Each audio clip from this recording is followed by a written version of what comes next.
Hello everyone, आज हम बात करेंगे थॉमस ग्रे की। तो उनकी बायोग्राफी एंड वर्क्स। इनको ट्रांजिशनल पोएट भी बोला जाता है। Transitional poet Thomas Gray was born on 26 December 1716 as the fifth child to Philip Gray and Dorothy Antrobus in Cornhill, London. He was a poet, letter writer, classical scholar, and professor at Pembroke College, Cambridge. His famous elegy, written in Country Churchyard, published in 1751. ये एक work है इनका जो बहुत important है और इसको हम डिटेल में करेंगे. And gave him name and fame. He issued only 13 poems and was offered the position of poet laureate in 1757, but he rejected it. तो इन्होंने ओनली 13 पोम से इशू की थी. जो हॉरेस वॉलपोल है, उन्होंने इनके बारे में लिखा था कि he never wrote anything easily, मतलब ये ईजिली कुछ भी नहीं लिखते हैं. But he rejected it. As a boy, Gray was a gentle and studious boy who avoided games and enjoyed reading and learning from the books. Gray went to Eton College, and in 1734 he went up to Peterhouse, Cambridge, where he found everything dull: the curriculum, the masters, and the friends. Gray's main writing career started in 1742 when his best friend Richard West died.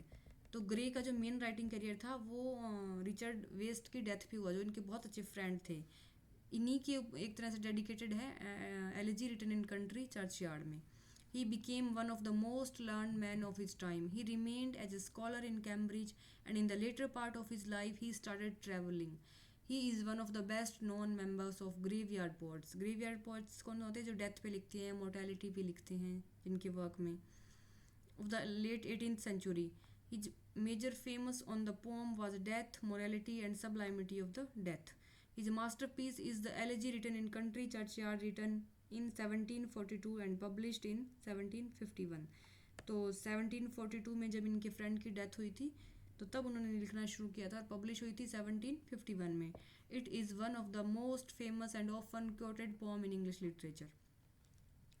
It is said that the elegy is written in the memory of the death of his close fellow Richard Waste. It gave him immense success and huge popularity.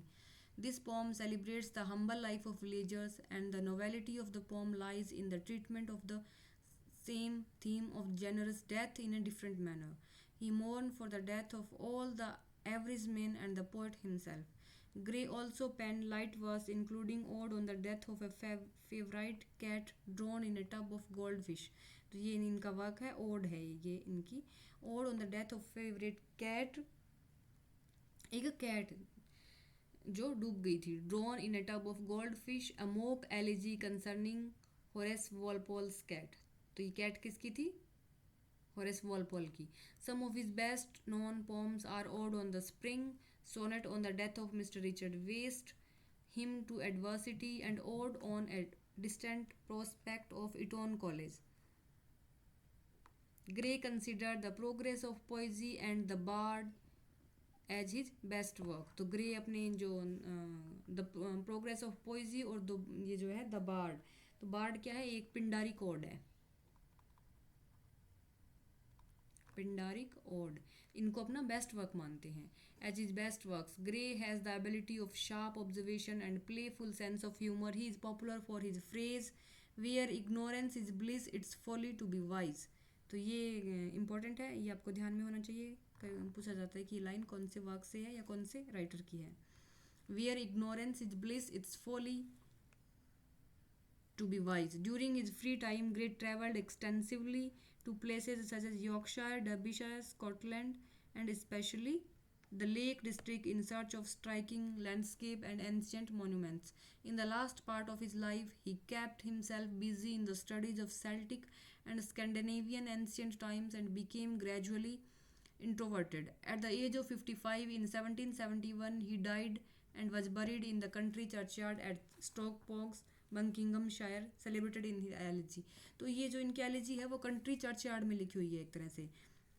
तो वो कौन सा churchyard है? Stock पॉग्स, बंकिंगमशायर में. तो जो इनकी elegy written in country churchyard में कौन से चर्चयार्ड का जिक्र किया गया है? स्टोक पॉग्स का. तो अब हम बात करते हैं इनके वर्क की. ये एक ही वर्क है जो इनका काफ़ी इंपॉर्टेंट है, बहुत इंपॉर्टेंट है. बाकी डिटेल में करने की ज़रूरत नहीं है, बस टाइटल आपको ध्यान में होने चाहिए.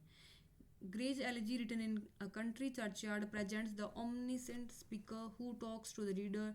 First, he stands alone in a graveyard, deep in thought. While there, he thinks about the dead people buried there. The graveyard referred to here is the graveyard of the church in Stoke Pogs, Buckinghamshire. The speaker contemplates the end of human life throughout the poem. He remarks on the inevitability of death that every individual has to face. तो एक तरह से इसमें क्या दिखाया गया कि एक ग्रेवयार्ड है जहाँ पे बहुत सारी ग्रेव्स हैं.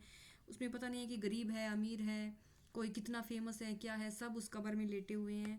और चाहे अपनी लाइफ में कोई कितना भी अचीव कर ले, एट द एंड तो जो उसकी मंजिल है वो डेथ ही है.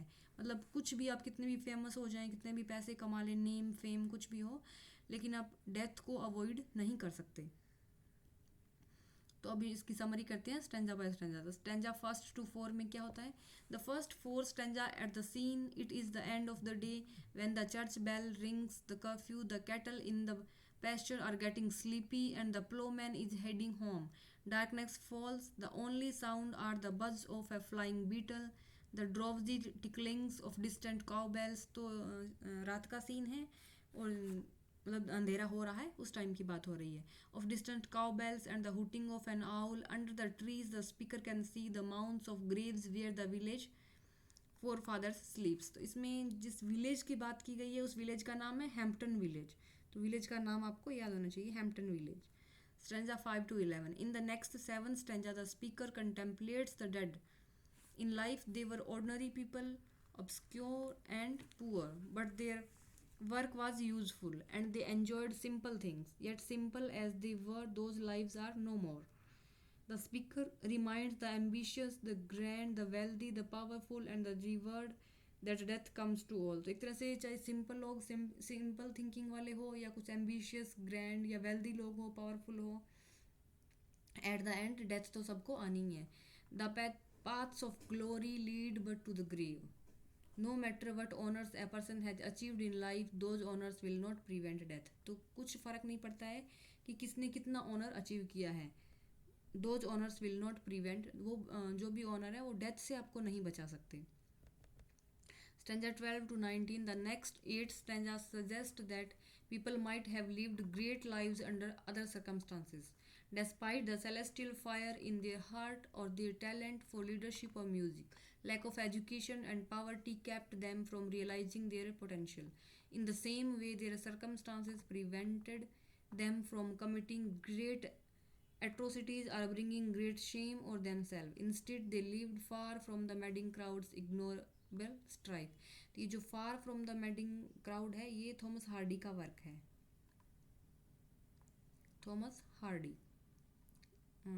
जो विक्टोरियन टाइम पीरियड के राइटर हैं. तो far from the madding crowd ये लाइन है कंट्री चर्च यार्ड में, और इसी से इन्होंने टाइटल लिया है अपने वर्क का, far from the madding crowd, Thomas Hardy ने. इसके बाद बात करते हैं स्टैंजा 20 to 29 की. In the next 10 stanza, the speaker considers how even these humble dead are memorialized. The verses on the headstone are uncouth, the memorial statue are shapeless, still the dying need to be remembered. तो इनको हम बाद में कैसे याद करेंगे, क्योंकि ये सारे एक तरह से जो जिस कब्र में ही होते हैं वो तो शेपलेस होती है. ऐसा तो है नहीं कि कब्र को देख के हम पहचान सकें कि ये उसकी है, ये उसकी है. Still they need to remember, तो फिर भी इनको याद रखने की ज़रूरत है.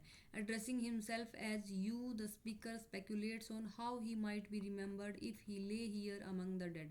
तो वो अपनी बात कर रहा है कि अगर मैं जब डेथ हो जाएगी और मैं यहाँ पे लेटा होऊंगा कब्र में, तो मुझे कैसे याद करेंगे. Someone might say they remembered seeing him taking early morning walks और napping under yonder nodding beach at noon. They might reflect on what caused the smiles or frown that crossed his face. Then one day he was not there, the next he was buried in the churchyard. His headstone beneath you, yon aged thorn engraved with a verse. इसमें वो जो अपना इसमें एक epitaph लिखते हैं, वो किसके लिए, खुद के लिए है. थॉमस ग्रे अपने आप के लिए लिखते हैं. The epitaph. The last 3 stanza of elegy suggest the verse that might appear on the speaker's headstone.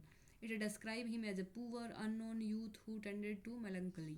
He was generous and sincere, shed tears and had a friend. The last stanza warns anyone reading the headstone not to worry about his other strength or weakness. The rest with him on the bosom of his father and his God.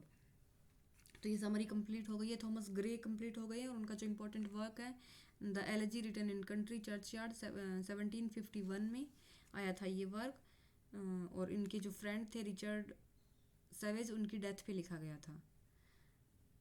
तो अगर आपको video अच्छा लगे तो please like and subscribe the channel. Thank you for watching.